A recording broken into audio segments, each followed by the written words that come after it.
Good afternoon.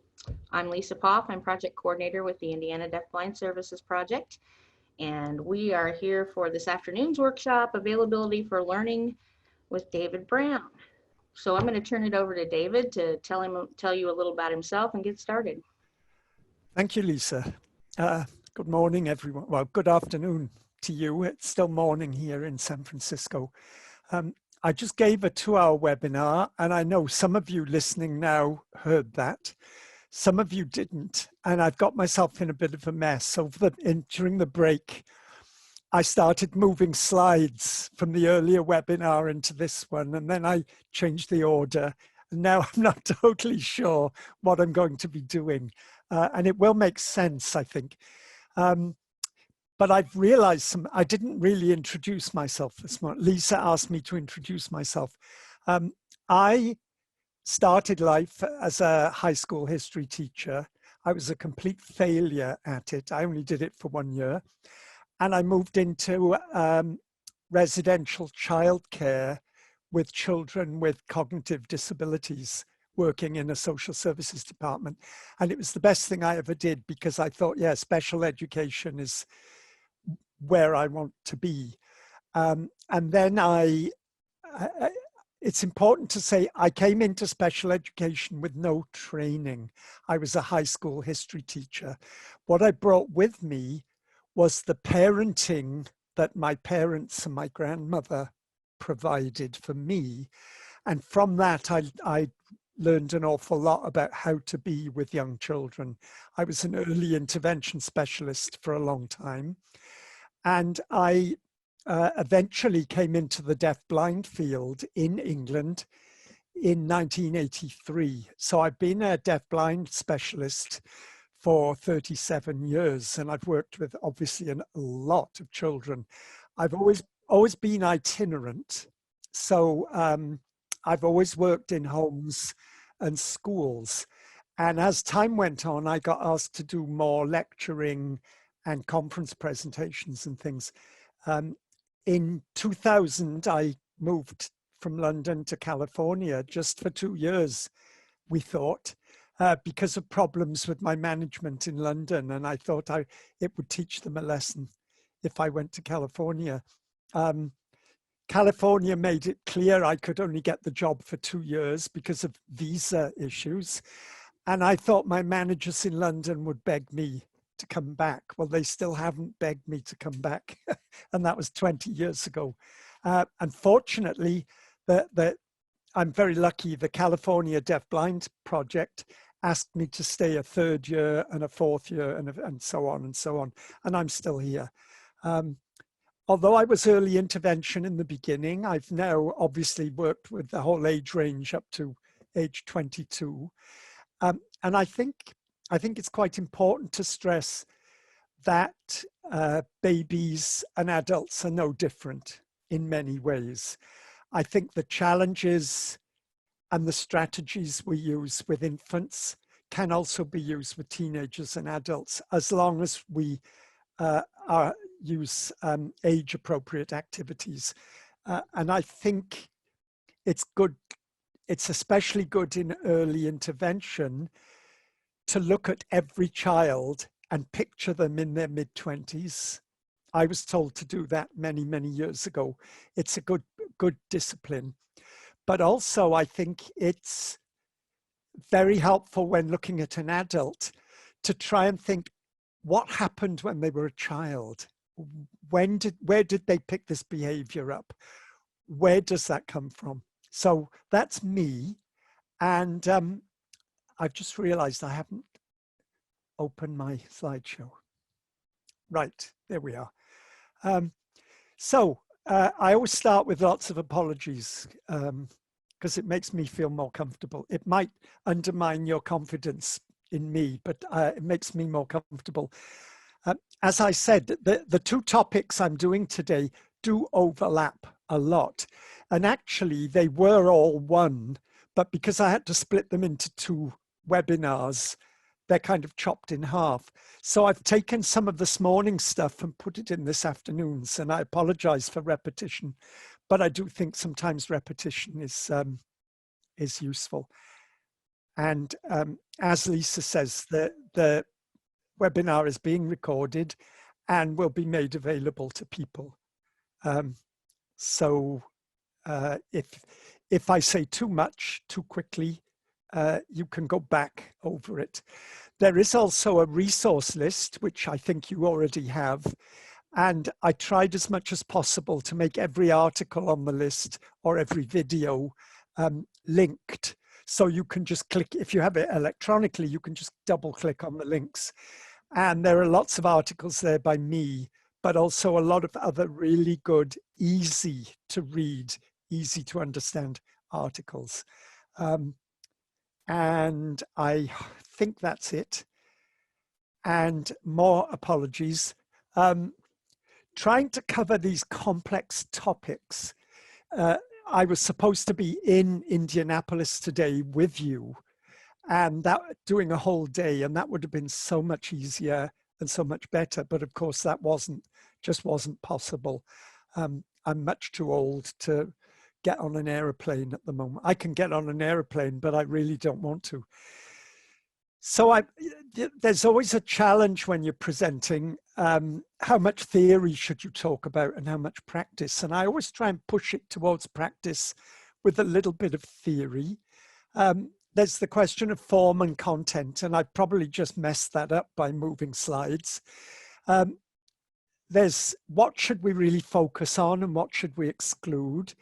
And this morning, I very much focused on multisensory issues. And I talked a lot about two senses in particular, which will come up again now, probably not in the same depth. And of course, the more you focus on some things, the more you have to exclude others. And then range of age and ability. Am I talking about young children or old? Am I talking about children with profound disability? And I don't think that matters too much, quite honestly, as long as what you do is appropriate for the individual you're working with, as I said at the beginning. And I always like to show a couple of pictures to make the most important point that I'm making today in both webinars. When you see children doing surprising, unusual, inexplicable things, it's good to remember that everything they do has meaning. And what they're actually doing, they don't know it, but what they're actually doing is giving you valuable assessment information about what works for them and what doesn't work, about what they have to do to use their vision or use their hearing or use visually directed reach most effectively, how they calm themselves down, how they wake themselves up. All these things are there in what children do spontaneously or by themselves before we intervene and start doing all our wonderful educational stuff with them. Here's I think he's a 6-year-old. I showed a couple of slides of him in the first session. Here he is doing a headstand, head and hands, both feet against the wall. He insists on being barefoot all day in school and at home. And the question then is, why would he do this? What would he be getting from it? What's he trying to achieve?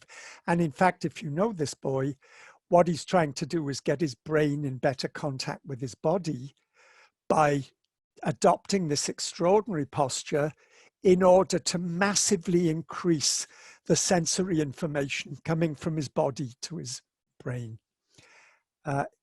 Here's a child actually actively, functionally using a tablet with great attention, but he's got his back legs on the back of a high chair, and he's leaning forward, supporting himself on the tray with extended arms while he looks down at the tablet. And he even has the ability to lower one arm till the elbow is on the table, and then the other arm is freed for the hand to come and operate the touch screen. very, very smart functional adaptive behaviors. Crossed fingers. This is a baby who has Charge syndrome, who doesn't have major orthopedic disabilities, doesn't have spasticity. The finger crossing is a voluntary behavior. It's important to make that point. Why would a baby of this age possibly cross his fingers? Because it's not a normal thing for a baby of this age to do. And the answer again is, if his brain is not feeling his body effectively because of multi-sensory problems, then the child has explored ways of getting that information himself. And we don't know how the kids do this, but there is a human need to feel the body and know where it is. And he's learned to cross his fingers.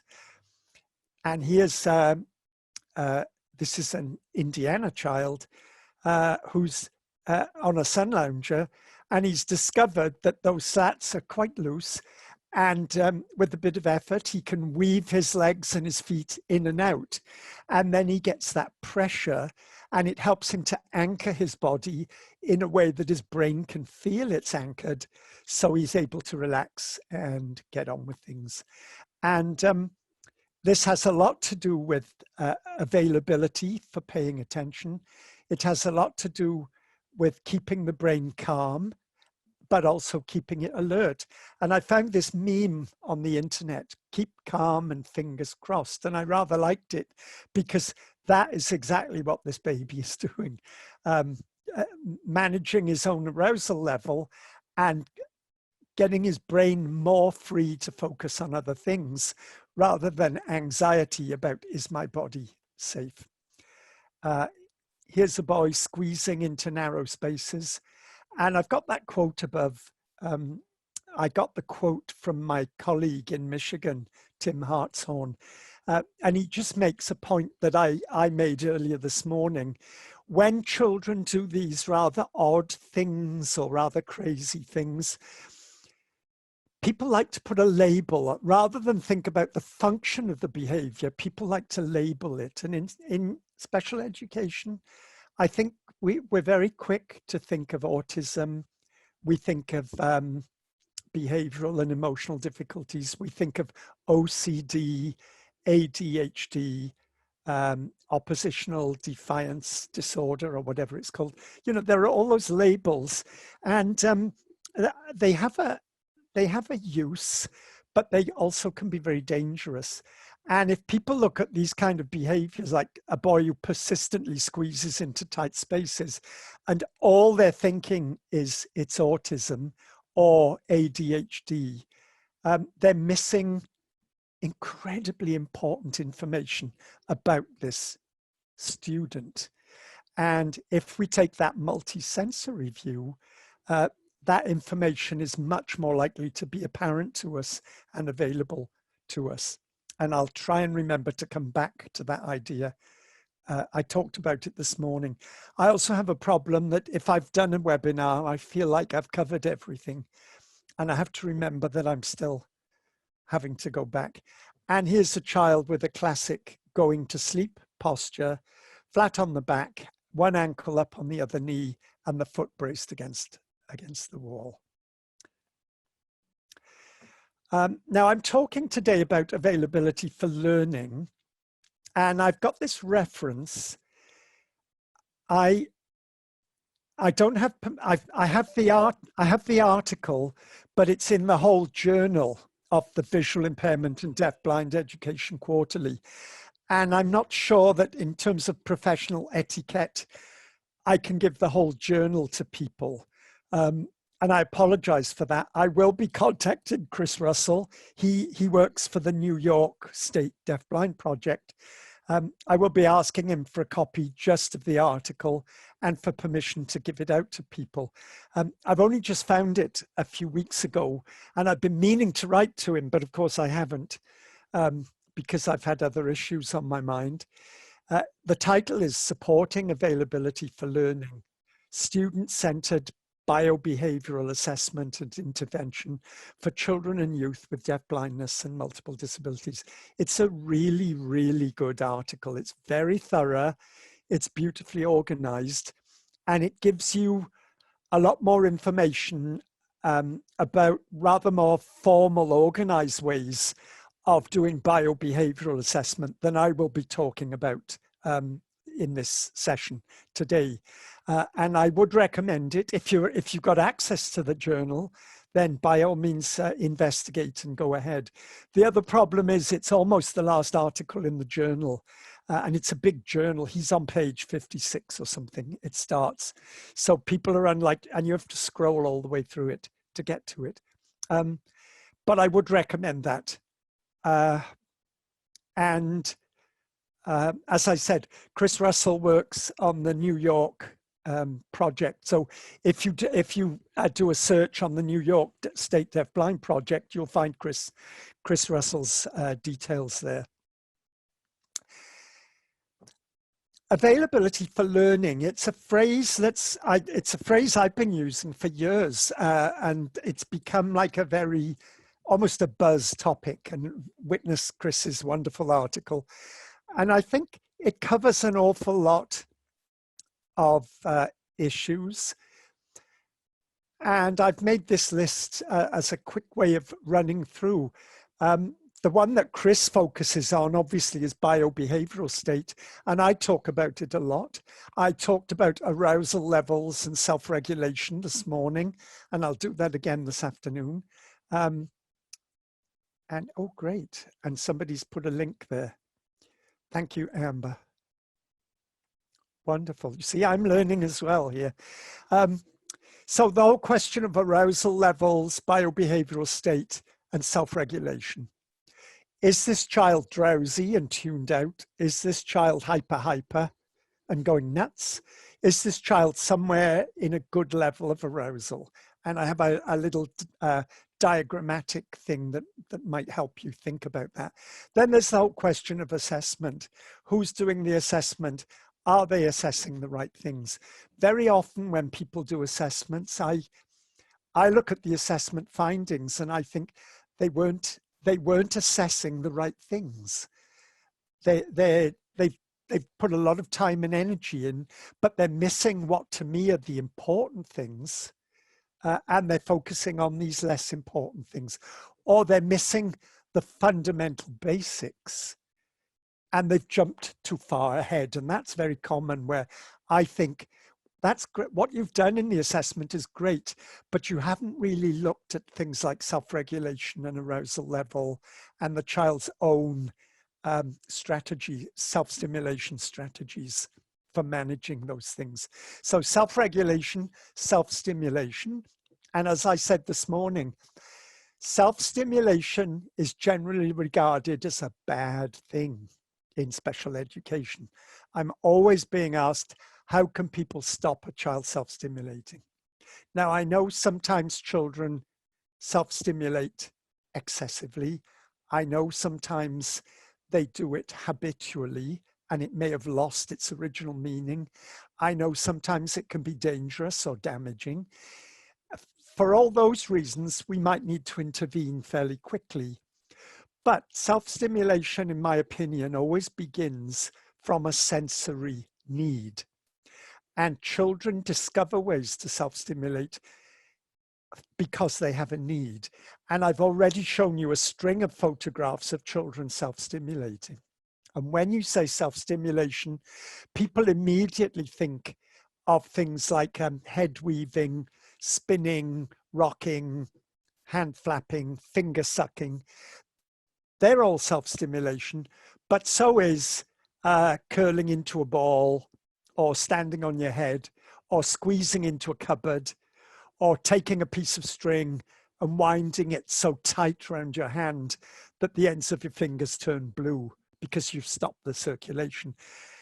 Posture is self-stimulation. It can be self-stimulation, and we all use posture as a self-stimulation, mostly to regulate our own arousal levels. So we need to get away from the idea, oh, stimming is bad. Everybody stims, they have to stim. I've been going to write an article for years now called Why Self-Stimulation is Good and Why We Should Be Encouraging It. Just to kind of push back. I haven't written the article. I've got some notes, but it'll probably never happen. But just to make the point that it's very normal, it's very human, and it's absolutely essential. So no more of this. How can we stop them stimming? You've got to go right back and say, why are they stimming and what does it mean? And deal with that, not deal with just stopping the behavior. Then we've got to think of internal and external factors. Children can be unavailable for learning because of internal things or because of external factors. Maybe the environment is terribly overloading. Maybe it's terribly boring. Maybe it's terribly overwhelming and distracting. The internal factors are included under medical issues coming next. Health, energy, pain, nutrition, medications. All those things can take a child's attention away. And if they're favorable and dealt with properly, they can make the child more available to us. So we need to consider both. And Chris does a very nice job of looking at internal factors and external factors. And I think as teachers, as special ed teachers, I think we're quite good at looking at the external factors. We have a long tradition of adapting the environment to control the acoustic environment, to control light levels, to remove visual clutter and auditory clutter, to provide adaptive seating and all those kinds of things. What we perhaps haven't been so good at is looking at the internal factors that govern attention and availability for learning. And that's something we need to sharpen up on. And that's something I'm aiming to help with today in both presentations. Then there's the whole question of motivation and meaning. And, you know, how long can you sit in front of a computer learning when it's something you love and you're fascinated by? And how long can you sit there learning when it's really boring or it's so complicated you can't understand? And when I got my teacher training to be a high school history teacher, I was told all children want to learn. And if they don't pay attention in high school, it's your fault as the teacher because you're not making the lesson interesting. And I was quite outraged. And I remember being in a high school classroom and being a failure, and the children weren't engaged particularly. And I think I was constrained by the curriculum, by the syllabus we were given, which was pretty meaningless.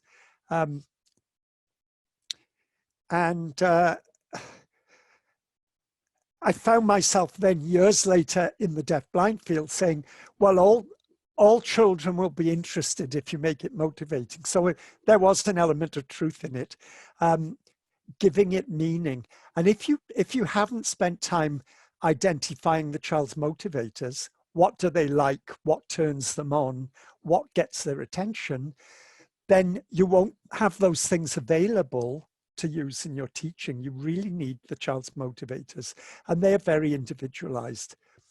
I wrote an article about, which is in your list, about motivators, and I thought I explained how individual they are. And I went into a school and a classroom assistant came over and she said, oh, you wrote that article. It's wonderful. It really helped. But what you should have done was give us a big list of good motivators. And somehow she totally missed the point that you and the child together have to explore the motivators. If somebody gives you a list of good motivators, I'd be quite worried because unless they know the child, of course, but if they don't, then deep pressure, being rocked, watching videos, we can guess at what might be motivating, but it might not be. And we really need to tailor everything to the individual child in front of us. Previous experience is important. Children can develop phobias. I was in a school once and somebody got disinfectant. I think one of the children peed on the floor or something, and somebody got a bottle of disinfectant and sprayed it on the carpet. And one of the children in the room went berserk. And we realized in the end, to him, it was a hospital smell. And his previous experience was, if I smell that smell, terrible things are going to happen to me. Then there's the whole question of sociability. I mean, what are you trying to get the child available to do? And one of the common errors is to hammer away at the child to get eye contact or to get turn taking with you when they might be fairly averse to that. And one of the best ways to start that togetherness is triangulating, communicate with a child, with a toy, with a doll, with a ball, with a soft toy or something like that, so that you're not expecting the child to be very available to you. The whole question of communication and communication systems, the child's current range of expressive behaviors. Do they have expressive behaviors, or are they very passive with very low affect? And how can you stimulate them to express more, even though it's not deliberate communication? The whole issue of being understood. How often when we understand, maybe a child who's pre-language, when we understand what they're telling us or what they want or how they're feeling, how often do we actually let them know that we have understood? Because that could be a very helpful thing for them. And then there's the whole question of time. Are you keeping the child going too long? Or are you rushing things, and are you doing things in tiny little pockets of time, and the child might need a little longer? And of course, this can vary from time to time. And I see in the chat box is a question: if a child has anxiety or demonstrates behaviors indicating anxiety, would a self-stim be something a child or person would do to try and handle these feelings? Absolutely, yes. And one of the classic ways of helping a person deal with anxiety, if somebody is grieving for some reason, it's quite natural for us to hug them very tight and even to rock with them. And we don't think, oh, he would probably appreciate some deep proprioceptive input and a slight vestibular stimulation. We just do it without even thinking. It comforts us as well as the other person. So yes, I think that if self-regulation is a problem for some reason because of high-level anxiety or stress, some other kind of stress, or tiredness or pain, sensory inputs can be powerful medication. Very powerful medication. And you often have to use sensory inputs with great caution if you're imposing them. And the classic that I think I mentioned this morning is lots of vestibular input. If you're rocking or bouncing a child, you have to make sure that their biobehavioral state is okay. You might be trying to calm them down or wake them up, but you don't want to get to a point where they're nauseous and they throw up, which you could very easily do if you didn't keep your wits about you. So there are lots and lots of things to think about, and there is literature. There's quite a lot of good literature in the resource list I've given you. And if you can get hold of Chris Russell's article, that really does it well. I talked this morning about the deafblind population and how it had increased in complexity. And this is for the sake of people who didn't sit in this morning. I've been in the field 37 years, and I always say I was in the field several years before I met a child with a gastrostomy tube. It was even more years before I met a child with a trach. And now we see gastrostomy tubes and trachs a lot. The population has got more and more complex in the disabilities, much higher level of medical needs and paramedical equipment and strategies, drug therapies, and of course, technology. Hearing aids used to be pretty basic when I came into the field. There was no such thing as cochlear implants. There were no Bahas. There were certainly no brainstem implants. And we keep hearing about the we've got biological ears, if you like, with the cochlear implant. I keep hearing about biological eyes.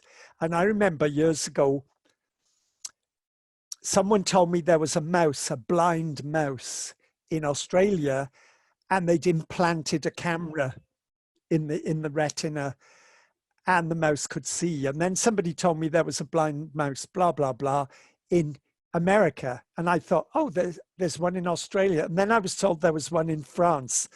And I think it was a myth.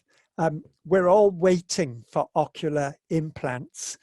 And apart from anything else, if there is an ocular implant, I think it's far more likely to be at the front of the eye than at the back on the retina, because it will need to be able to move around, because vision is such a directional sense. But we haven't yet got the ocular implant, but the technology has developed. And also in terms of education, we've learned a lot about how to educate this population of children. We still have a long way to go. I'm doing family consultations tomorrow. I've looked at the questions coming from the parents and I've thought, oh Lord, I hope I can help, because none of us knows. Even when you know the child, you don't necessarily know, because they can be very complicated. Some information about the deafblind census, just to make a point that it can be very complicated. So the biggest issue, I think, in availability for learning, the one that needs to be addressed most, is arousal levels and biobehavioral state. And if you can get hold of Chris Russell's article, it'll really fill you in on this. Some of my articles do that, but Chris writes very clearly, in depth. I mean, I read it and I thought, oh, I wish I could write like that. Mine are very chatty and they're nice to, people tell me they're nice to read, but Chris is a much more like organized writer, at least on the evidence of his article. So I've got this 9 levels of arousal. You see this in all sorts of different formats. I notice Chris Russell uses this, but he has it the other way up. I like it this way because I think of it as a ladder. And at the top, you've got the highest level of arousal, which is uncontrollable agitation. And at the bottom, you've got the lowest level, which is deep sleep. And if you think about it as a ladder, think of yourself on that ladder, because you always are. Think about where you are at the moment. And if I asked you, if I was in the room with you, and I would ask you where you are and to shout out to me, you could all give me a pretty good idea, and you'd be right. I'm sure you'd be right. And most of you would be fussy awake, active awake, or quiet awake. Although if you heard me this morning, you're probably now at drowsy. And because you're in the privacy of your own home in most cases, you could actually drop to active sleep or even deep sleep while I'm talking. But first of all, you know where you are. And I think many of the children we're thinking about don't know where they are. They have no idea what their arousal level is. They just act to it and feel it. The other difference is if you can work out where you are on the ladder and you're in the wrong place, you have strategies to move up the ladder or down. If you're going into mild agitation because you think you left the gas on when you left home, you know what to do. You either pack your bag and go home, or you phone someone and ask them to go and check. Or you think, no, I'm just being silly, and you try to stop thinking about it. If you're getting drowsy and you need to wake up, you may go to the bathroom. You may go outside and stretch. You may just change your position in the chair, or you may do something that's more classically stimming, like twisting your earlobe or playing with a piece of jewelry, or rubbing the tops of your fingernails, um, and all those kind of, you may fold your arms very, very tight indeed, and artificially increase all your muscle tone in your arms and shoulders. I mean, we have abilities to calm down and wake up, and the children may not. But if we look at their stimming behaviors, even children who seem at the very earliest developmental levels may well have self-stimulation strategies that have the effect of calming them down or waking them up. So it is possible for the child to have already found a strategy that helps to move them on the ladder. But ideally, we want the children somewhere in the middle. Like active awake and quiet awake are pretty good biobehavioral states to be in. But of course, if you're playing basketball, active awake probably isn't quite enough, and it might even be good to get up to fussy awake or a bit of mild agitation, because you want adrenaline. You really want the adrenaline to flow, where if you're at home reading a book, that wouldn't be a good place to be, and your brain wouldn't be terribly available for that activity. And you might get a warm drink, you might put some quiet music on, you might have an essential oil burner. If it was me, I'd have a single malt whiskey, which can wake me up, but it can also calm me down. Miracle cure. But we'd know when we'd gone too far down and we're getting drowsy, and we'd either put the book away or we'd do something to get us a little more alert. So the ladder of arousal is quite a useful concept to think about. And for the children we work with, these are the questions we'd like the children to understand ultimately as a result of our teaching. Where are you on the ladder of arousal? Where do you need to be? And how can you get there? And I've seen some great strategies used, particularly deaf-blind units in the days when we had deaf-blind units do it. And if you're familiar with Perkins School for the Blind, outside Boston in Massachusetts, very famous historic deaf-blind program there. And they certainly work on this whole issue, because they're in the firing line. You know, they have classrooms where all the students are deafblind. They have one classroom where all the students have charge syndrome, which is a syndrome particularly associated with difficulties with self-arousal and self-control. So using the ladder, the one I showed you obviously is not really suitable for most children. There are too many steps. The language is very complex, and maybe the gaps are a little too fine between the steps. So you would have to adapt it. I've seen ladders with fewer steps, with a more individualized vocabulary. And often people use words that describe emotions. So rather than activity or what was it, uncontrollable agitation, they might say angry or mad. Rather than drowsy, they might say sleepy or tired, and use words for emotions as being more meaningful to the child.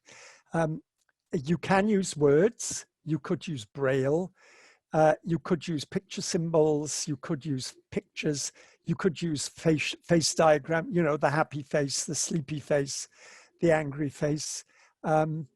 It just depends on the student. You could revisit, after there's been an episode, like the child getting drowsy and perhaps falling over, or the child has had a meltdown and has thrown a chair or hit someone, or hurt themselves by banging on their head and made their lip bleed. If it's possible, and if they have the language level, you could revisit what happened. And the classic, a friend of mine used to joke and say, How do you know when it's right to say to a student, so why did you bite Mary? Because, you know, that might not be the best way of revisiting. But that's one way. Another more widely used way is social stories. And I'm sure many of you have used social stories. I think children with charge syndrome especially are very susceptible to social stories. They can get very wrapped up in a child who does something wrong, who's naughty, the child who falls off his chair, the child who smacks the teacher, the child who throws the book across the room or sweeps his lunch off the table. And of course, the whole point of the social story is you're paralleling the child's behavior and you're trying to get the child in a more neutral setting to think about things like sociability, like appropriate behaviors, like managing your own self-regulation needs. Role play might be another thing depending on the child. And thinking about the whole question of what do you like, what do you need? How much are you conscious of what you need? And how much do you know how to ask people and how to get it, basically. And the whole issue with self-regulation for us is, can we help the individual student to recognize and deal with excessive levels of over-arousal or under-arousal in socially acceptable ways? If self-regulation is difficult, can the individual learn ways of asking for help?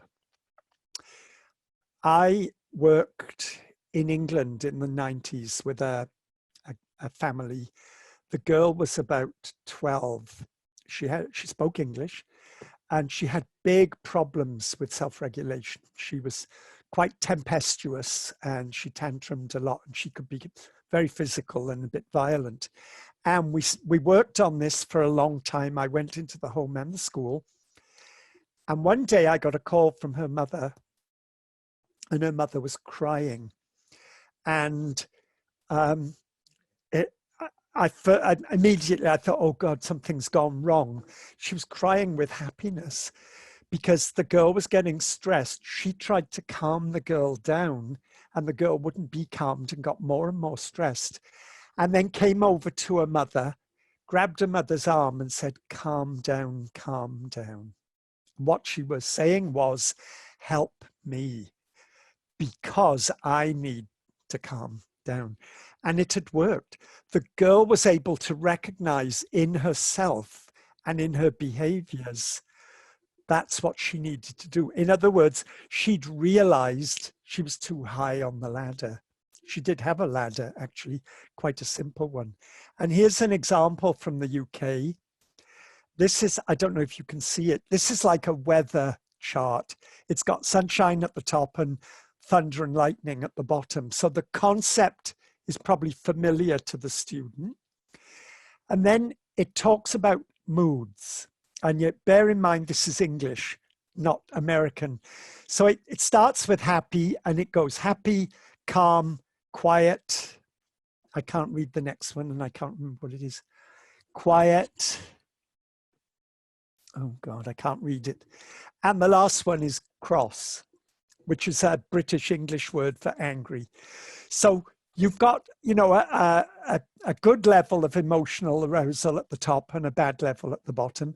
And then you've got a string with an arrow and the child and the adult can move the string up and down to show where they are. I've seen this used. I've seen some great designs and I never think to take a photograph or ask for a picture. But this can be done in all sorts of creative ways. And I worked with a boy in another state who was 8 years old, very bright, very disruptive, an ASL user. And they made one for him and he loved it so much that his use of it became almost, he almost wanted to go every 5 minutes and move the arrow and they had to control it. But first thing in the morning, he would come in, he would move the arrow to point to how he was feeling and he'd go and get someone and bring them over to see it. And then they could have a conversation about, Oh, you're tired today. Why are you tired? Or, oh, you're happy. Oh, there's a new dog. You got a new dog. And it provided an entree into issues that the child was aware of as the source of being happy, being angry, being tired, being sad. So that might be one way to think about approaching. But again, it has to be very, very individualized. And when we're working on self-regulation, the jobs for us, we need to improve our reading.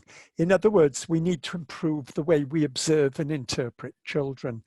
We need to try and work out where they are on the ladder just by observing them, watching behaviors, watching postures, watching body language. You know, when the child's shoulders start to come up higher and higher, what does that mean in terms of self-regulation? It may well mean over-arousal, they're going up the ladder, or stress. Or it could mean tiredness, of course, and they're artificially increasing their muscle tone because they're getting tired and floppy and they're trying to be more functional. We need to make more connections between why has the child gone up the ladder or dropped down the ladder? Could it be something internal? Could it be external? And if possible, we need to talk to the student about these things, about our readings and the connections we've made. We need to do lots of work to help the child feel their body through the kind of activities I talked about this morning, using sensory inputs to help their brains be in contact with the body more effectively. We need to give them an increasingly precise vocabulary of emotions or biobehavioral states, however we think of it. We need to direct their attention. We need to say things like, oh, I see you're kicking the leg of the table a lot now. Are you okay? Or are you tired? Do you want to stand up? Or again, whatever's appropriate. But letting them know why we're thinking that they might be tired, or they might be bored, or they might be getting upset. Reminding them of strategies. I can remember when I was a kid, I had a very strong mother, and she was very strong. And I can remember as a child, she would, if I was out of line, I would suddenly get grabbed by the upper arms hard. And her face would come to like 2 inches from mine, her eyes popping, and she would say, "What do you need to do?" And the answer was always, calm down. And God help you if you didn't say calm down. And of course, you calm down right there because of the situation. But that was my mother's way of reminding me of the individual strategy that I needed to use. And then matching and sharing experiences and feelings. Does the child know that sometimes you need to calm down? And this is where social stories can be very helpful again. Now, this is one of the jumps in what I've done. And this comes a bit out of the blue. I was going to lead into this in the other session this morning, and I didn't get time. But I made the point this morning that we need to observe closely, we need to interpret carefully, amongst many reasons, so that we can present the child to other people, the real essential child. And we can get it right rather than getting it wrong. And there's nothing wrong with saying, she's a really sweet girl, or he's a very stubborn boy. But we need to give people something far more tangible than that to look for and to think about and to work with. And one of the strategies we developed in the UK was called personal passports. And there is information on the internet about personal passports. The idea came from Scotland. And it means at the simplest level, thinking about that dichotomy in all children, even newborn babies, like, dislike, want, not want. How can you tell whether this child's liking or not liking? How can you tell whether they're wanting or not wanting? They don't have language, so you're going to have to observe and look for other things to interpret.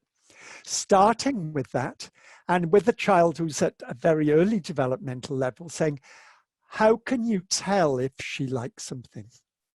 How can you tell if she dislikes something? Starting at that level.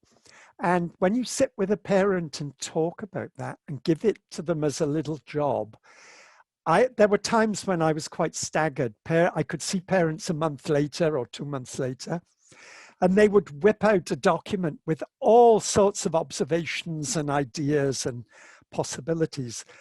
I talked about this at a conference in Australia, and 6 months later, this was sent to me. This is a young lady with charge. I am Stephanie. And I've just picked a few of the pages. Now, you might wonder what operations I had. One of them was to fix my heart, and another one was to fix my tummy. I had a few more, but these two were the biggest and most scary. And then there's pictures of her operation scars. And then she says, but I had other things that made life difficult too.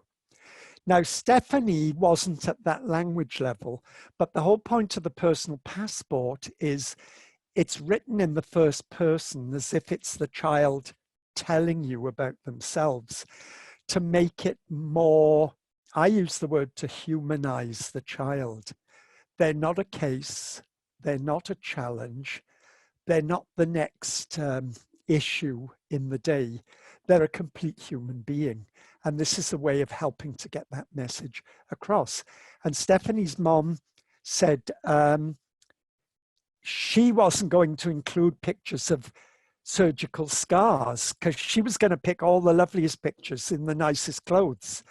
And it was Stephanie herself she chose which pictures. And her mom said, you want them to see that? And she definitely did. So they went in the book. Another page. When I was little, I couldn't swallow. Instead of drinking from a bottle, I had to be fed through a tube. At first, it was a tube in my nose, and then later I got a tube in my tummy. I had to learn how to eat and drink with my mouth, which took a long time. But now I love it, and I can eat and drink anything, just like you do. And there's a picture of at the top with the nasogastric tube and then a G tube. And the last picture, she's covered, smothered in food. And she's feeding herself by hand and eating orally. And again, her mom said, I would never have picked that picture where she's got food smeared all over her. But Stephanie chose the pictures. She wanted them. And actually, Stephanie's older sister designed the book. I'm deaf in my left ear. There's information about her hearing loss. And then she says, inside your ears, not only do you have all the parts that make you hear, but also the parts that make you balance. And she talks about difficulties with balance. And it goes on. I've just extracted 3 pages. I think there were about 10 pages in all. Not a lot of information on each page, but important stuff for people to know when they first met Stephanie. And the book was updated. I can't remember how often they updated it. And her mum said, there've been so many periods when we've got depressed because we don't feel she's making progress. We feel like we've plateaued far too long.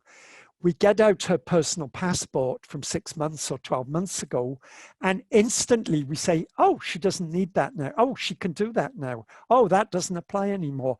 And they can actually see the progress that's been made. And then I went to another state in the US and saw a much younger child with a lot of medical issues. And his parents produced, their personal passport was so detailed, I thought this is probably a little bit too much information. But given that this was a boy with very low affect, it was amazing what this mum and dad were able to discover, along with a team approach from the early intervention teacher and I think the visual impairment specialist. And it says communication. I communicate mainly with my physical and facial expressions. When I am a happy boy, I wiggle my arms up and down and smile. Sometimes my whole body gets in the groove and I do a wiggle dance. I do laugh rarely. You just can't hear it because of my trach. When I'm mad, I kick my left leg hard and purse my lips. I sometimes cry when I'm angry, and so on. And then at the bottom, they've got 4 photographs to show different facial expressions. And again, I'd never seen that done before. They've got happy, not happy, content. And my favorite is the last one, nervous. And you look at it and you think, oh, yes, I can interpret that as a little boy who's nervous. The wide eyes and that side look. And then another page about his hearing, a new cochlear implant. And this family updated the book 2 years later, and it was amazing. And his mother said, we were going to tweak the existing book. And he'd progressed in so many areas, in so many ways, we couldn't believe it. And we made a completely new book. And the aim of the books is to introduce the child more effectively, but it has all these other benefits, like reminding people how far the child has come, remembering what things used to be like in the past, but also helping people get the child right when they're with the child. And a lot of parents said that the book was incredibly helpful when the child was admitted to hospital. The book was helpful when the child changed classes or moved schools for whatever reason. And the book was especially helpful when the family acquired someone like a babysitter, or the child went to a respite care facility for some reason. And the more people get the child right, the more effectively the child will be available to be with those people. You know, it all joins up. And some references for you. So I think it's Susan de Calouet is the teacher at Perkins, I think, who did this, creating vocational portfolios for adolescents with significant. It's the same idea as the personal passport, but it's more high tech, and it's obviously thinking about a job in the future. So an emphasis on the vocational side of things, but the idea is just the same. My colleague in California, Deafblind Services, wrote an article about making video portfolios of children. So much more high tech than my little books. But you know, all these basically are the same kind of idea. And if you're really interested in assessment, the National Centre on Deafblindness has a huge range of resources. If you don't know that website, you should really have a look. But be warned, you might get lost on it. You might also spend the rest of the day right through to bedtime, just clicking and clicking and browsing. And if you look on assessment, you'll find a lot of information, but there's other stuff there. And then two documents that are quite helpful that kind of straddle assessment and the personal passport type idea.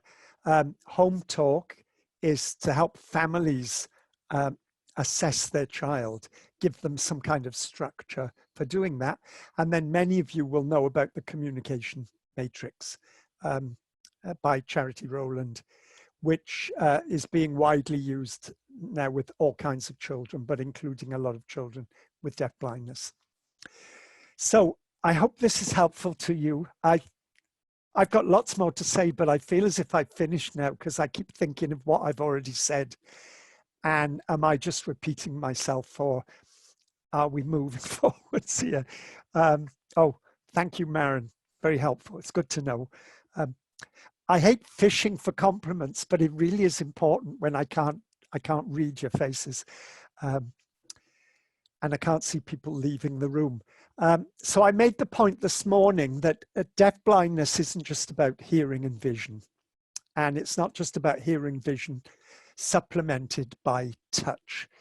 We have to think of all our senses. because the brain is connected to the body through the senses. I know this is obvious, but people don't think like this.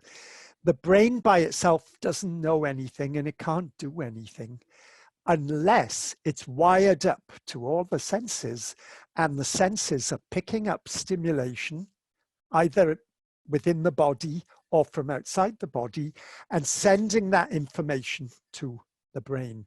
And the children we work with, their brains are not connected to the body effectively, not normally, because of their sensory impairments.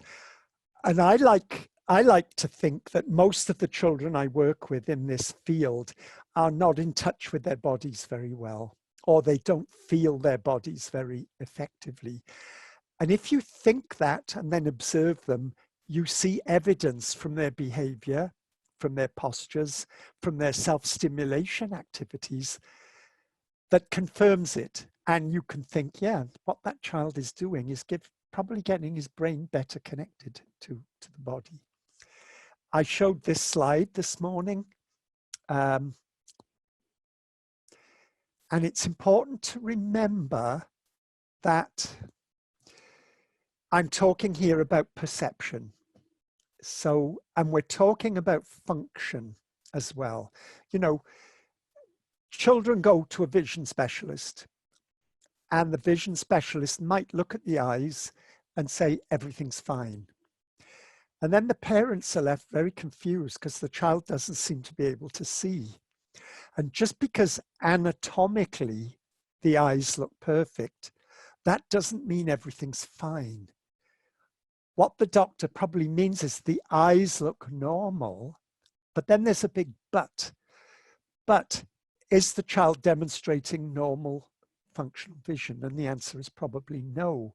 And that might be because of an eye or a visual problem, but it might be because of issues with all these other senses. They all overlap, and all of our senses are designed to work simultaneously with all the others. And if any sense is missing, other senses will be more challenged. They'll have to compensate to some extent, but initially they'll be more challenged. And we know, for example, that children born completely blind with normal hearing have big problems locating sound, because traditionally we use vision to, if we hear a sound, we turn towards it. Because we have two ears, we get a clear idea of where the sound is coming from. That might not be the case for many of these children.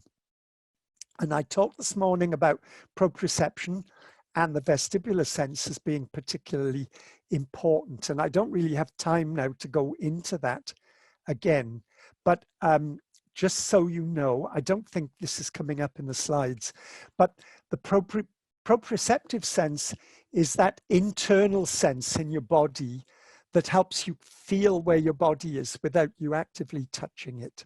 So this is how you can feel your knees at the moment. You can feel your shoulders. And of course, if you move your shoulders, you feel them even better, because the movement is triggering the proprioceptive receptors to send more information to the brain. The receptors of the sensor are in the muscles and the joints all through the body, and they are triggered and they're stimulated and send messages to the brain if that part of the body gets compressed or stretched or twisted.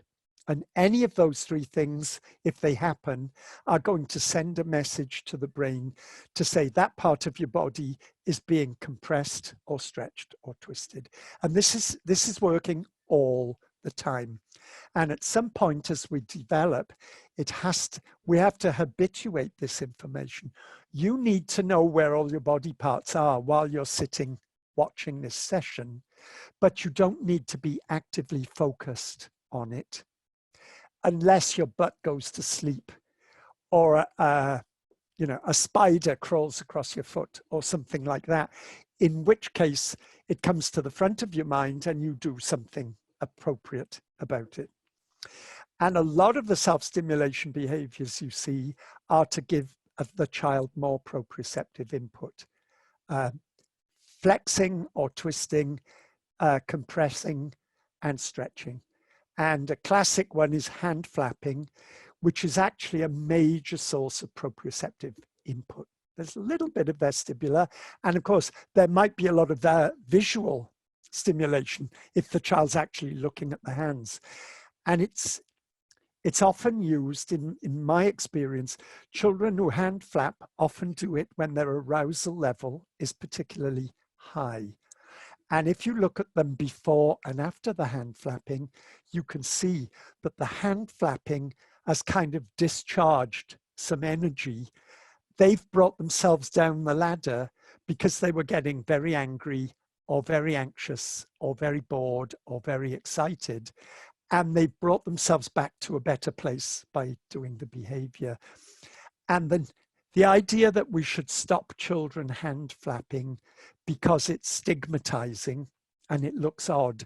I understand that it looks odd, but we should only get the child to reduce that if we give them another way of self-regulating. That's just as effective.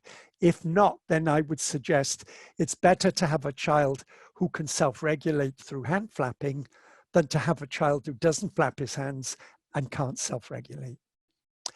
And self-regulation is one of the biggest things we as teachers should be thinking about. It should be in the curriculum. It should be in all our teaching plans. And as my boss, Maurice, said once, you get a child who academically, cognitively doesn't do very well, but their self-regulation is pretty good. They have a chance of getting through life on some level reasonably okay with the right supports. If you have a child who's academically gifted and very smart and they have no self-regulation skills, they are going to end up in the state penitentiary or a police station or in a court. Self-regulation gets you through anything and everything if it has to. So we need to make sure it's there, and it's often a problem. Now, one of the things that always gets my goat in the deafblind field is when there's a kind of cliched saying, in real estate, there's a joke. Real estate, buying and selling houses, is about three things: location, location, location. It's like, and it's not strictly true, because a real dump in a nice location isn't going to sell very well, but it's a joke. And it's been adopted in the deafblind field. And I've heard people, really good people who I respect, I've heard them say in presentations, remember, education in the deafblind field is about three main things: communication, communication, communication. And everyone laughs, and I think, no, it's not, actually. And I think historically, in the deafblind field, we've been much too quick to teach language and communication. It's like right at the front of everything we do. And I think perhaps we need to pull back and think about other things. But we could say it's about three kinds of communication if we look at it this way. And the first and most important is the child's communication with their own body. It's hard for us to imagine having a brain that isn't in touch with your body. It's hard. And the easiest example to put is the one I did this morning, where you sit on your leg, you cut off the blood circulation, and the leg goes to sleep. But you've still got a foot and a leg. You know where they are, you know how to use them, but you can't use them functionally for walking until you get the sensation back, because your brain is not communicating with the leg, and vice versa. So the need to get the brain in touch with the body first. Then the brain can start to communicate with the immediate environment around it. And ultimately, the brain can start to develop communication with the wider world. But that's a hierarchy, and they're written in hierarchical order. You need to start at the top and work down, in my opinion. What's coming up? Oh, that's just me. So let's talk about Van Dyke. I talked about my gurus this morning. He and Kathy Nelson produced a document, Principles of Assessment. And they said, when you are assessing a child with multisensory impairment, first make the child at ease. In other words, make sure everything's reasonably friendly and relaxed. And then determine the child's biobehavioral state. Where are they on the ladder of arousal? Determine their interest. What are their motivators? And then follow their interest. Use the motivator. And it's a classic sequence for teaching. And then finally, after a lot of pressure, again with Kathy Nelson, he produced a book, Child Guided Strategies, the Van Dyke Approach. And it was published by the American Printing House for the Blind. And it gives a rundown on his assessment approach. And this is something I didn't have time to do this morning, so I've put it in this afternoon. I hope that's okay. And I've taken these slides from the book, from the man himself, although it's my own words. But he says, when we assess the child, we're assessing these things. What's the child's ability to maintain and modulate state? In other words, where are they on the ladder? And can they go up and down the ladder with some kind of control? Or do they shoot up and drop down? Or are they fixed in one place all the time? Which are their preferred learning channels? Are they a visual learner, an auditory learner, a tactile learner, a movement learner? What's the child's ability to learn, to remember, and to anticipate a routine? Once they can do that, how well can they accommodate new experiences with existing schemes? Can you change the routine a bit? And can they, first of all, recognize it's a change? Are they taken by surprise? But also, can they cope with that? Or do they go berserk and have a breakdown? Or do they just shut down? What kind of problem-solving approaches do they use? What's their ability to form social attachments and interact? And what kind of communication modes seem to be the most appropriate for reception and for expression? So it's a very different list to what many people would view if you ask them to make a list of what are you looking at when you do an assessment. It might be a very different list, I think, for many people. And when you look at what he and Kathy Nelson wrote here, make the child at ease, biobehavioral state, the child's interests, and then you look at an article I wrote. I actually wrote my article earlier. I talked about this just before lunch.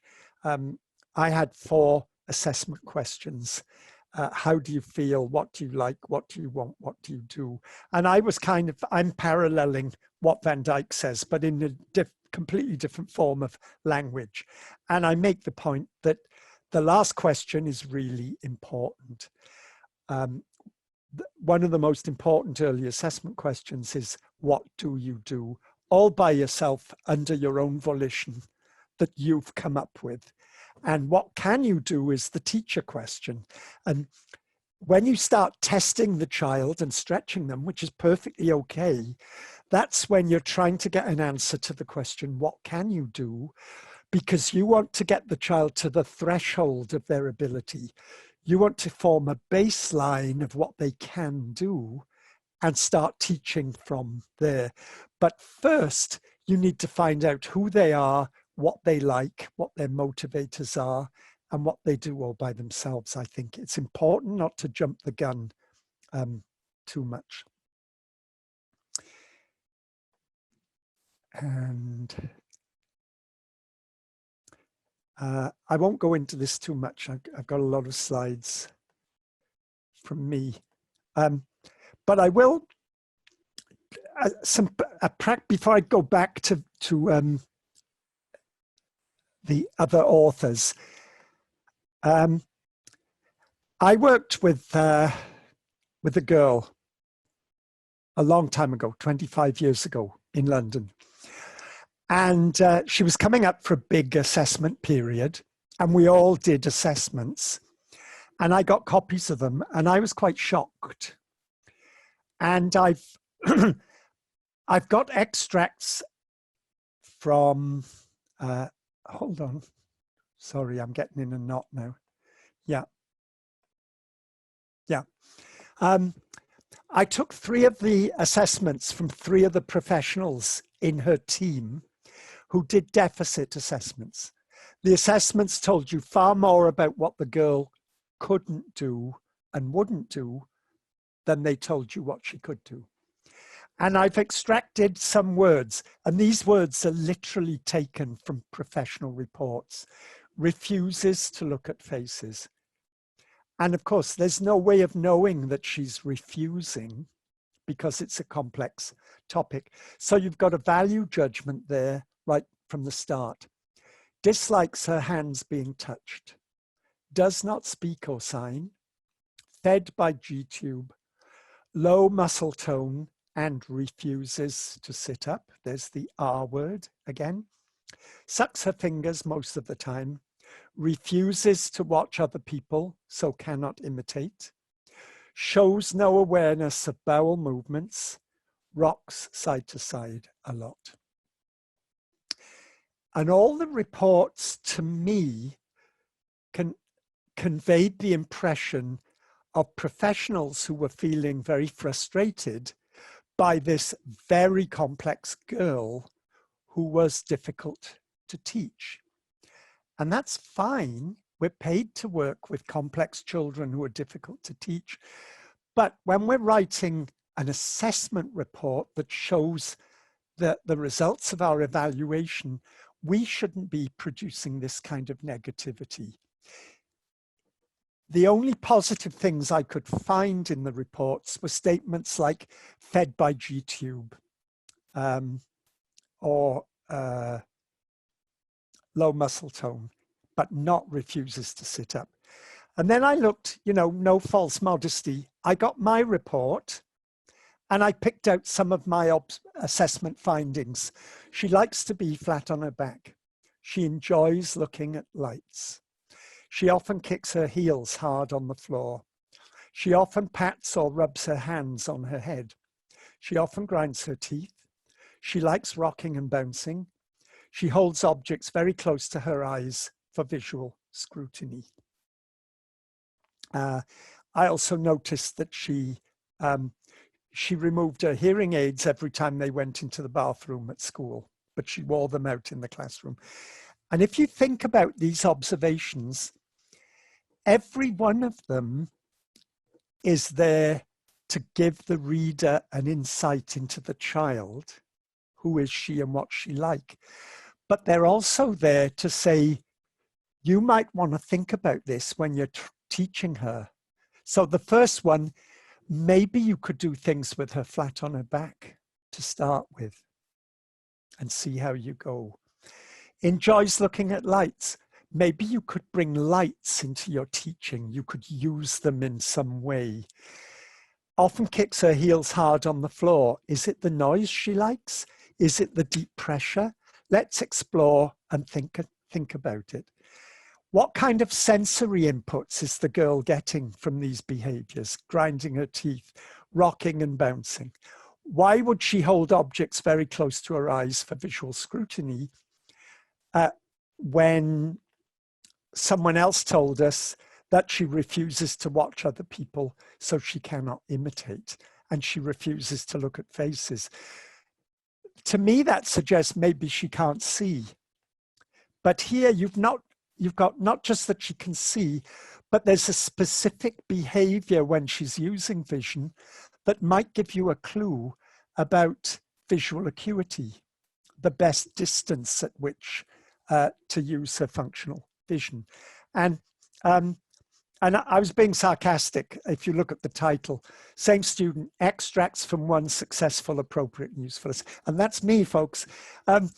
And it's no big deal because what I've done here isn't that impressive, really. It's not like brain surgery or rocket science.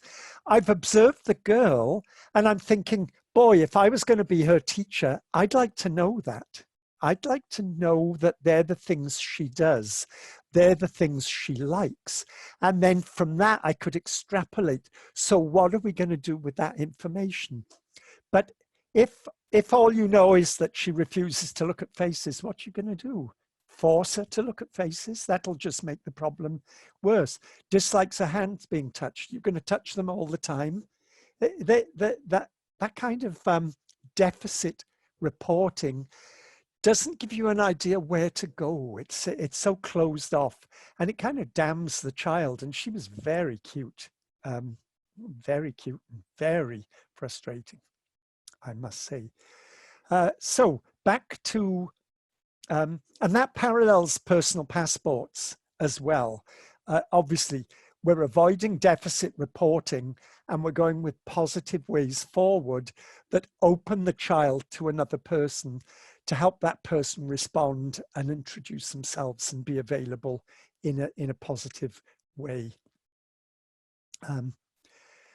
I've just run out of steam. Isn't it funny? When you get old, you're much more aware of your energy levels. And I just took a breath and I thought, I need to go lie down. I'm having big problems with my old dog who has dementia. And I was up at 1 this morning and I was out walking at 3 this morning. And then I was teaching you at 7 this morning. There's a wonderful article by Robbie Blaha. Robbie is a very experienced teacher of the deafblind on the Texas State Deafblind Project, a wonderful person. She's so modest, it's painful. And she's one of my gurus. I said to her I said, when I talk about Lily Nielsen and Jan van Dijk and Jean Ayres, I should have Robbie Blair there. And she almost died. And she said, promise me you'll never do that. And I thought, well, I won't do it in Texas while she's in the room.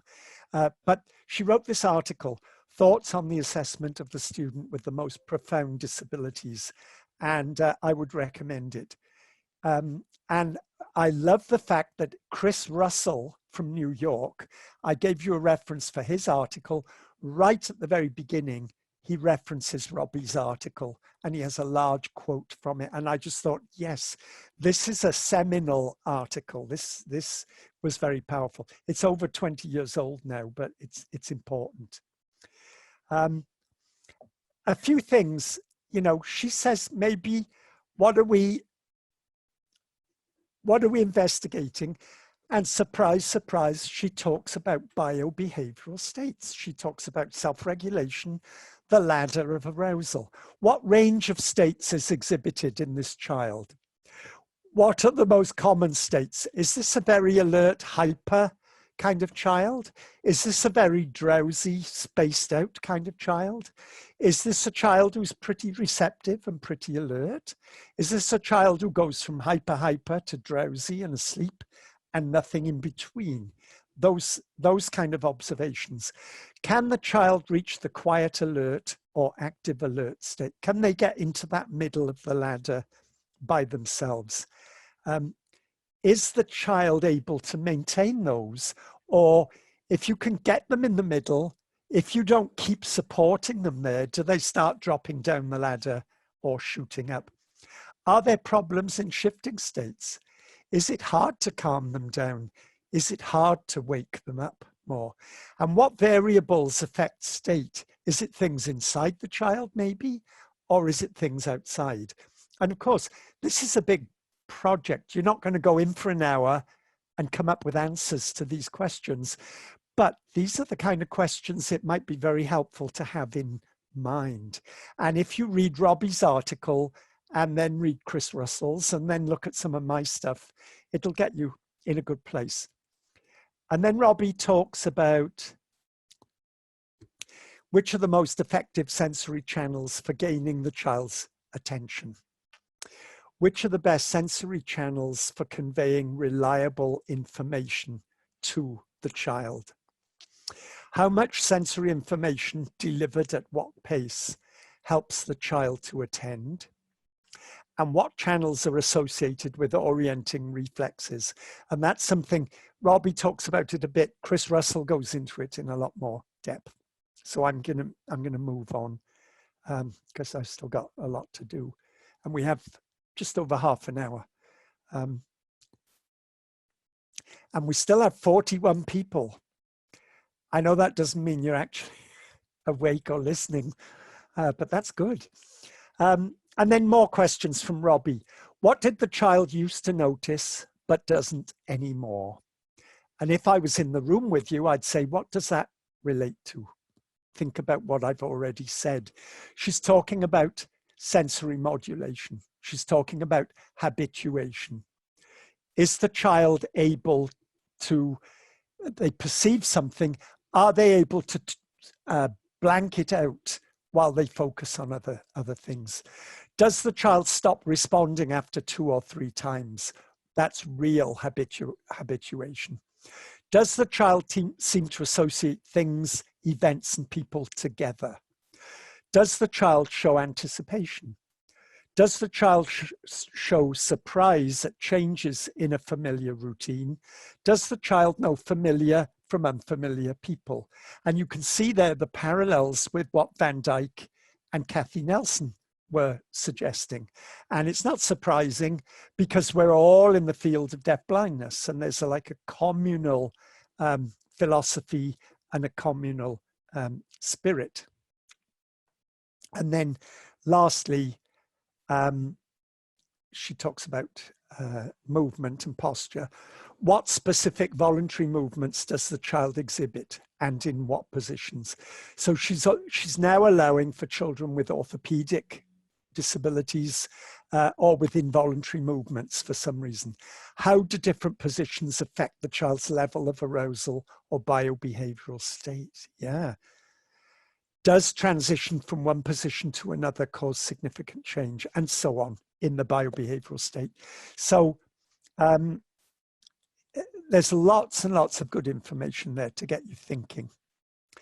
And there's a nice, I see Robin says, thank you for helping me look at my observations of children and behavior skills differently. And exactly, it's about how you look, where you look, what you're looking for, and all that is going to have a big impact on how you interpret what you're observing. And I think we've been neglecting the role of posture as a self-stimulation. We've been neglecting the role of the proprioceptive and vestibular senses for good and bad in the children's behavior and development. And self-regulation and self-stimulation go together. We all self-stimulate all the time in order to self-regulate. I mean, there's no way out of it. And I'm always at my hand. This makes me sound like not a very nice person, but I'm old and I've been going into schools for decades. But I love it when someone approaches me and says, you know, this boy stims a lot. Have you got any ideas how we can stop him stimming? I love it if they're rocking, they themselves are rocking, or they're playing with their earring or something. And I can say, well, I notice you self-regulate a lot. You self-stim a lot. Why are you stimming? And they're always surprised because they know they don't stim, because they think stim is a very bad thing that only children with disabilities do. And it's we've got to get away from that. It's so deeply ingrained. And as I say, if the self-stimulation is dangerous or illegal, we have to step in and stop it. If it's a barrier to attention, we need to work out why it's happening and how can we help to reduce whatever is causing it to happen, which could be stress, or it could be boredom, it could be anxiety, it could be pain, who knows. And I talked a lot this morning about sensory diet, and I'm going to show the same sequence of pictures because I didn't have time at lunch to find different ones. Sensory diet is the kind of sensory input you give yourself. And if you look at children I was going to say, if you look at children self-stimulating, but if you look at children, period, and see what they do, it can be quite helpful to think, what sensory system is she stimulating? What system is that going through? Is she getting vestibular input there? And this seems to be quite difficult because when I'm in the room with people, when I'm doing teacher training, I see the same teachers at San Francisco State, or I used to. And I can say, okay, flap your hands, think about what kind of sensory inputs it's giving you. And it's quite hard for people initially to think of all the senses, which senses are being stimulated. And as I said, if you're doing it up here, it could be visual stimulation, but there's also a lot of proprioceptive input from the twisting and the bouncing. But also, if you do it hard enough, your fingers bang together and you've got tactile input. But you've also got proprioceptive stimulation from the wrist and the elbow and the shoulder. You know, it's a lot of input. So it's a question of looking at the child and thinking, okay, here's a baby. He can't sit up unsupported. He has charge. We know he has massive vestibular damage, as well as hearing loss and low vision, and a whole range of complex medical issues. He can't sit up unsupported. He's a long way from standing and weight bearing. How can he do this? This, in theory, is a much more advanced behavior than sitting up. But of course, we're talking about so-called normal development or regular development. But if you're him with his difficulties, this is much, much easier than sitting up. Not least because if in this position, if he falls over, he's not going to hurt his head. If he sits up and you let go of him, he's going to fall down and hit his head. And at this level, he didn't have the ability to curve and protect himself in a fall. He doesn't want to hurt his head because he's done that. So he's going for what's safe. It all makes sense if you're prepared to put yourself in the child's position. Here's a girl chilling out. She's a teenager. She's pretty fiery. And the school's done a lot of great work to get her more sociable, more attentive. She's actually now doing cane work, orientation and mobility around the school campus. But every so often she needs a sensory break because she starts to get stressed. As they approach the swing, she's not stepping anymore. She's sliding her feet along the floor. And from the waist up, she's slumped forwards. She's still got the cane. She's clearly tired. She gets to the tree bark on the floor. She feels with her feet, this is where the swing is because she's blind. She gives the cane to an adult. She gets on the swing and amazingly quickly, she tied herself in knots like this. And the staff said, if you took a picture of her every day on the swing and superimposed, you would only see one image. She always goes in exactly the same position. And when everything's right, the top hand isn't holding on, but it's ready to hold on if she needs to. And she's moving her body to make the swing rock. And what she's doing is reorganizing all her sensory systems.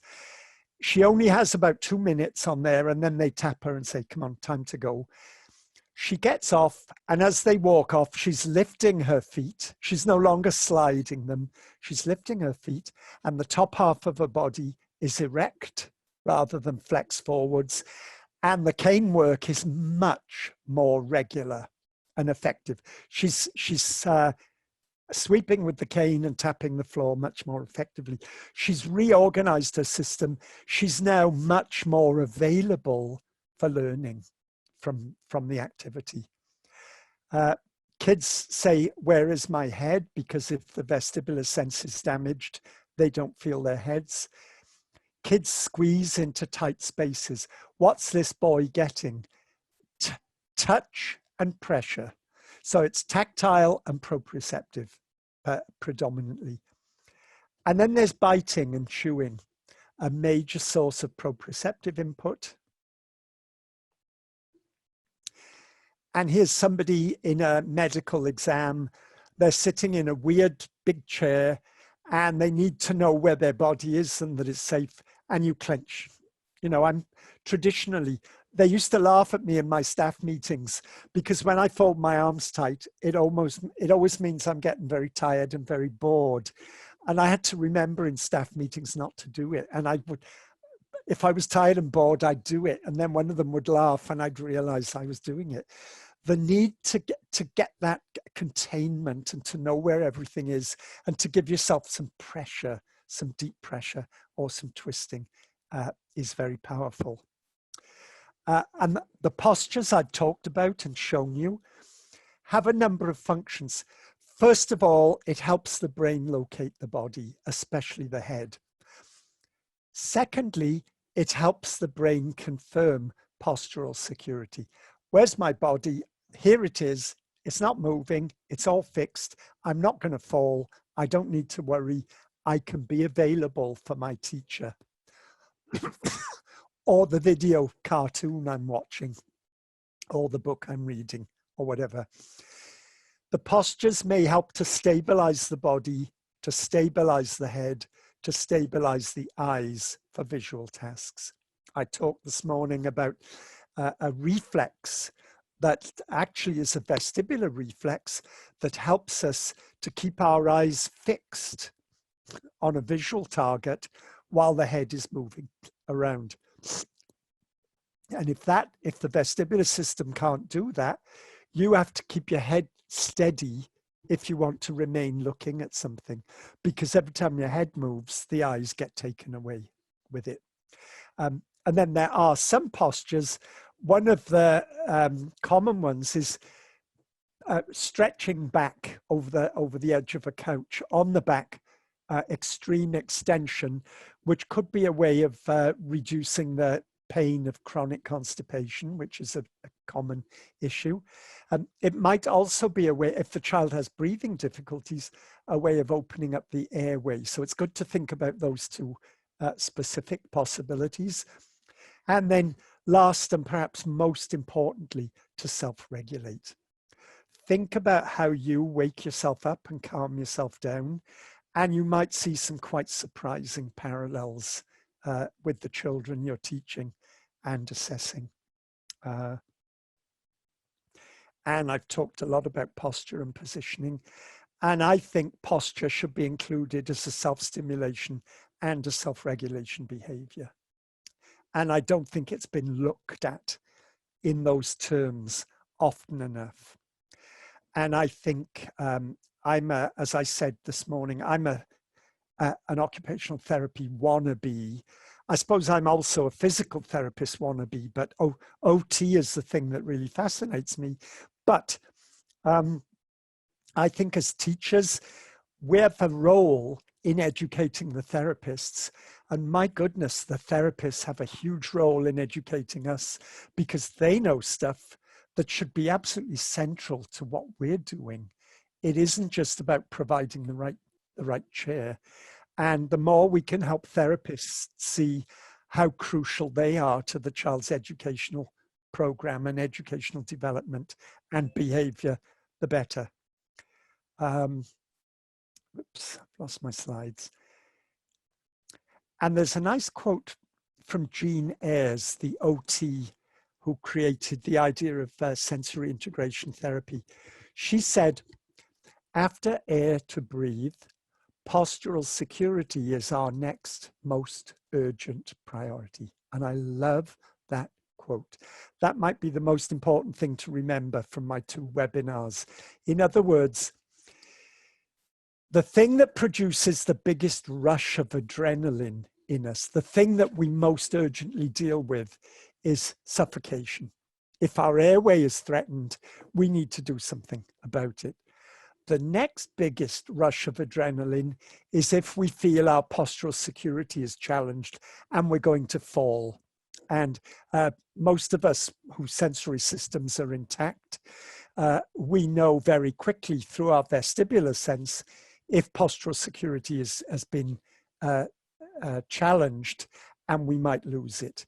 And if we're walking in reading a book and we trip, none of us goes down to the floor still reading the book, because the vestibular system has reflexes that trigger us to save us. If we're falling forwards, our arms shoot forward and our head goes back. If we're going backwards, we tend to curve and bring our head forwards, and the same with sideways. So knowing you've got postural security is a big deal. And it's not surprising if a child doesn't know they've got that, it's not surprising that their main focus is, how can I ensure that I have postural security? And then a little bit about the external environment. This is more classic deafblind, but we know external factors in the environment can have a profound impact on a child's behavior. So one way we can modify what the child is doing is to change features of the environment. And that, I learned that from Lily Nielsen. But in the deafblind field, I think we're very good actually at adapting environments to make them more supportive and to facilitate better availability in the child. What we're not so good at is looking inside the child at these things. And when I do talks about this, I usually talk about the three key elements: the people in the child's world, the time and the pacing in their world, and the physical space and the objects in it. It's quite a nice way of thinking. And then there's the whole question of motivation and meaning. For teachers, this should be absolutely top of the list. And that was one of my problems as a high school history teacher. The syllabus was fixed. I had 36 kids in the room. They all had to learn the same thing at the same time, at the same pace. And it had no meaning for them, because I was teaching Welsh children in 1975 about Napoleon, and there wasn't a lot of direct relevance to their lives. One of the reasons I got into special ed, because then I could teach whatever I wanted to in the way I wanted to. And I said this morning, if we believe that everything children with deafblindness do has meaning, that guides us to spend time identifying the meaning so that we can then use that information more effectively. And, oh, I've already said that. And here's a picture that came my way recently. I love this picture. I don't know this girl, but she loves to curl in a ball, hands and knees and top of the head. And she's got 3 dolls, and she's placed the dolls in exactly the same position. And I look at this and it almost brings tears to my eyes, because I just think, this is what we need to be noticing. This is what we need to be learning from. This girl has developed self-image, and it's obviously very specific to this postural need that she's discovered for herself. And if we're going to stop her curling, stop her resting on her head, get her more open, more extended, more available, we have to do it very carefully and sensitively, because I think to her, that posture is a central part of her being. It's a huge part of her identity. And this picture I think it's wonderful. And it's totally self-taught. The children learn things themselves, and that is a gift to us. However much of a pain the things they learn, and they can be, of course, because as we all know, it is a gift to us. So let's think about I've talked a lot about posture. Why might children with deafblindness have difficulty moving? Well, there might be orthopedic problems, skeletal, muscles and tendons, cerebral palsy. There might be poor quality connective tissue around the joints. There'll be sensory issues, obviously blindness, deafness, vestibular and proprioceptive issues, tactile problems. The child might be on drugs or medication, which make them drowsy, and dampen their perception. The child might have a seizure disorder. They might have breathing problems, which obviously draws their attention away from things like postural security. There might be nutrition issues, which lead to low energy, feeding problems, poor absorption of food, low energy, poor bone growth, poor muscle growth. Stress, we get to the more emotional side of the picture. Stress, depression, fear of falling, fear of the rest of the world, low expectations from other people, which is a gift that gives the child low expectations of themselves, poor awareness, poor motivation, high levels of distractibility, and it could be a vicious circle. All of these issues create movement problems, but also movement problems can make all of these issues worse. We need to be very sensitive to that. And I think if you're trying to evaluate things like biobehavioral state in a child with almost no movement, and this is where Chris Russell makes some really good points.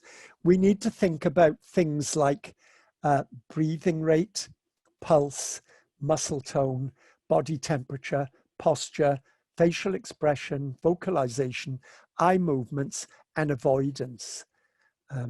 I remember in London, a car, we worked with a family, a car they'd lost control. The dad was standing on the sidewalk with his baby son, and the car pushed them through a shop window, and they both almost died. And the father recovered with some movement problems and some vision issues. But the little boy was left severely brain damaged. We worked with them for many months, and the boy, he was the closest I've ever seen to a child with no reactions, no responses at all. And one day I was playing with him with a silver foil blanket, you know, a survival blanket like you wear at the end of a marathon. And I rattled it in his face, and he turned away and screwed up his face. And it was a totally aversive response. And we all cried and laughed. Both parents cried. We stopped to make a pot of tea and get over it. We'd finally got a response, and we're looking for interest. And we had to start. This little boy showed us that we needed to start with aversions and use that as a possible way in. And sadly, that little boy died before we got very far down the road. But it was just interesting for me because I'm like Mr. Positive. And he was a boy who really needed to say, I don't want it. And then there's all those medical issues. And I talked this morning about charge syndrome. I'll show this again. A lot of the children we work with now in the deafblind field have charge syndrome, which is a congenital problem. And children with charge tend to have multisensory impairment and lots of medical problems. And I got tired of hearing that children with charge were lazy. And it was a physical therapist who must remain nameless who said to me one day, why are children with charge syndrome so lazy? And she said, all the children with charge she worked with seem to be very lazy. And I went away and I've got a whole half a day presentation and an article I wrote. I think the last article I ever wrote, it has it in quote marks. Why are children with charge syndrome so lazy? And then it says reflections on self-regulation, self-preservation, pacing, timing, and something else. Here are 21 issues which are commonly found in children with charge syndrome. Every single one of them can cause fatigue at abnormal levels compared to somebody like me. And it's just staggering that you might be working with a child who's got 10 of these, and they might keep going for a whole hour at a time or 2 hours at a time. Then they'll have a meltdown, or they'll fall asleep, or they'll just need to have a break. And the break might be very active. It might involve a lot of rhythmic movement. It might be very inactive. They might even need to go to sleep. But again, you know, the need to remember that all of these features are going to be making demands. And as I said this morning, that child, everything that child does might take more time, more attention, more concentration, and more energy than it does for their peers, their non-disabled peers. We have to be realistic about what we're doing. And we shouldn't have such low expectations that the child isn't being challenged. But equally, we need to make sure that as much as possible, that every challenge can be met by the child. You know, we need to build in success with a challenge. And that is really skilled teaching. And you can't always get it right, but that should be the goal. Accessible challenges, guaranteed success with an attempt to adapt behavior in order to guarantee the success. And I'm going to finish up. We got 5 minutes. This is my email address, and you can email me if you want, if you have questions and things.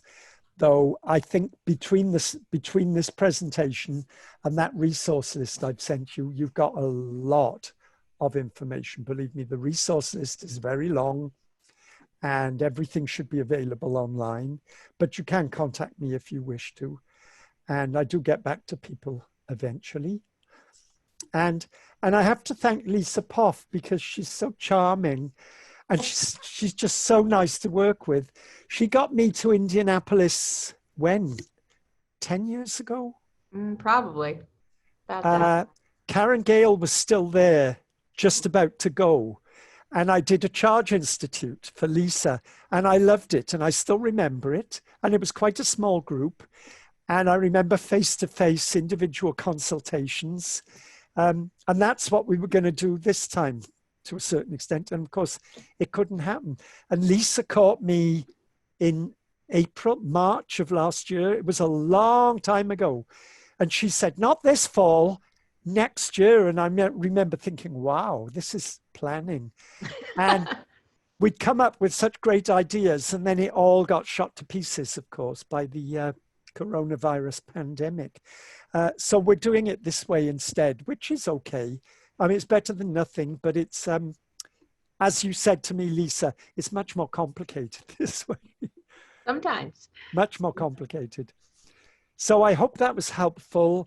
And more than anything, I hope next week when you're back with a real child, something from this will come into your mind and you'll be looking in a slightly different way, or you'll be looking for something different or noticing something different, and it will be something that helps you become a better teacher in the way you approach the child or the way you structure a lesson plan or whatever. Okay, we did have a question that I don't think we caught earlier. Someone asked if you had any helpful resources for creating social stories. I can't name one off the top of my head, but again, if you do a search on social stories, you'll be overwhelmed. I mean, there is so much. What about the National Centre on Deafblindness? I've never looked for social stories on there, but I would go there. It's a huge repository of information, and just do a search on social stories and see what you can get.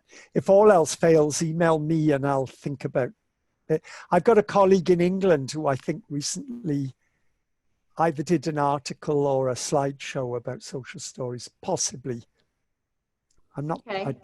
Yeah. I think you were on to something. The National Center probably does have at least something or some ideas of where to go. I'm sure it must. So that's where I would go at this point. Yeah. And David, there's a note here that someone just jumped in late, but had got a lot of information and maybe aren't as nervous about working with deafblind individuals now. Oh, so. Good. That's nice. I got a job in the deafblind field in 1983, and I didn't know deafblind. And I started on a Monday morning, and on Sunday night, the BBC in London on television, they showed the movie The Miracle Worker with Patty Duke and Anne Bancroft about Helen Keller. And it freaked me out because they're at the dining table and Helen hits her teacher and her teacher hits her. And these two women sit there smacking hell out of each other. And I remember thinking, oh my God, what am I going to do? I don't do that kind of thing. I was so nervous. And I realized very quickly, children with deafblindness are actually children, you know. So I'm glad if I've helped you feel more confident. And remember, let the child be your guide. Let them show you stuff. Your work is interpreting that and sharing it with other people and responding. I have an Irish friend who said, we were at a party once with toddlers, and he smiled and he said, it's amazing. They're almost like miniature human beings. And I always loved that statement. And I thought, well, yeah, actually they are miniature human beings. That's too funny. So Okay. thank you. Well, thank you for joining us. It looks like we don't have any more questions, just some comments about being thankful for the information. So thank you, David. Okay, Okay. thanks all of you for Okay. joining us. I hope it was good for you and you got lots of valuable information. And please do check back into our website to see what else is coming up, because we have more things for the rest of the year and next spring. So thanks Wow. again, David. We'll talk to you soon. Okay. Bye. Bye-bye.